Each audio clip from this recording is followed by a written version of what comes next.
Liverpool have fallen behind again. They've torn Liverpool apart. It's a difficult period, no doubt about that. It's another setback for Jurgen Klopp. We cannot control this kind of game in the moment. The way you behave defines the future. Brighton ruthless, Liverpool toothless. This is a really low point.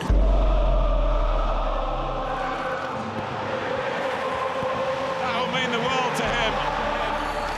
Tonight they were absolutely special, so I enjoyed each second of the game. They will go into that game against Real Madrid in much more buoyant mood now.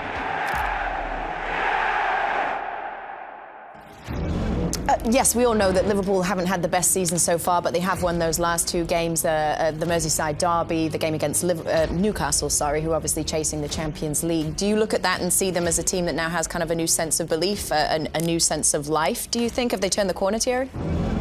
Not yet, not yet. Alisson was their man of the match for me at the weekend for a reason. They won, but I think tonight is a great night to remind people how good you can be and where you are. I just want to see what type of reaction they're going to have tonight. We all know that they can always have great nights in Europe. But against Real Madrid, I want to see where they are. So jury's still out for Thierry. What about you, Jamie? Yeah, I'm the same. I mean, the big thing people cast in the last couple of games, what's changed, what's different about Liverpool? I haven't seen too much, certainly defensively. They beat a really poor Everton team on the night. And I would say for long parts of the game, Newcastle were the better team with 10 men. But the big thing that's changed for me is the front three put the chances away. Liverpool have created chances all season. But before the last two games, the three strikers that we've got in Núñez, Gakpo and Mo Salah were missing chances. So we've seen Núñez miss one from a few weeks ago, but here, his first chance of the game, bang, puts that away, similar sort of chance, and Liverpool go 1-0 in front. Gakpo had struggled in terms of in front of goal on his initial arrival at the club.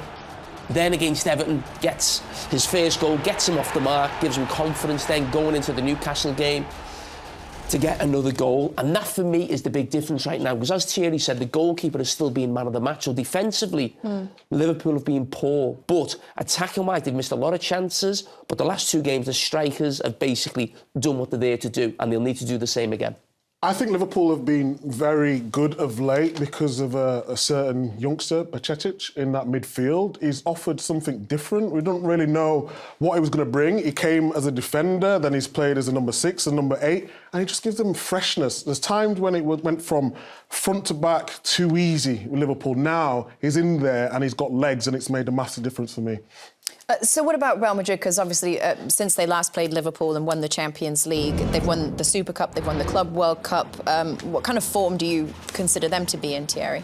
I think it's not bad. Look, they won the Super Cup in UEFA. Obviously, they won the World Cup, Championship of Clubs. They're behind Barcelona, which that's not what they want at the minute. But let's not forget that they lost Casemiro. And I don't care what people say. When you lose a guy like that, he was a stabilizer of the team. Yes, Tchouaméni arrives. Yes, you have Camavinga, but you still lost an important player in midfield that used to help this guy that we see on the screen. But at the end of the very day, you can't call that a crisis. You can't call that they're not doing well. You know, they have to beat Liverpool, obviously, to try to carry on in the Champions League. But the only thing is that they're way behind Barcelona. It won't go down too well, but you can't say it's a bad season. So do you consider this a test of Real Madrid, kind of similarly in the way that it's a test of Liverpool to kind of prove where they're at? More yeah, Liverpool I think for so. me. I mean, more Liverpool? Yeah, come on. I think Real Madrid be favourites in most people's eyes, but on the back of what Liverpool have done the last couple of games, will that give them confidence, the Anfield factor? Because when we're talking about these two teams meeting, we're talking about the finals, not almost two-legged affairs, so it is completely different. Yeah, I'd probably agree with that. I think Real Madrid will have too much from in two legs. I think Liverpool will win tonight, but over the two legs, I think Real Madrid will do them.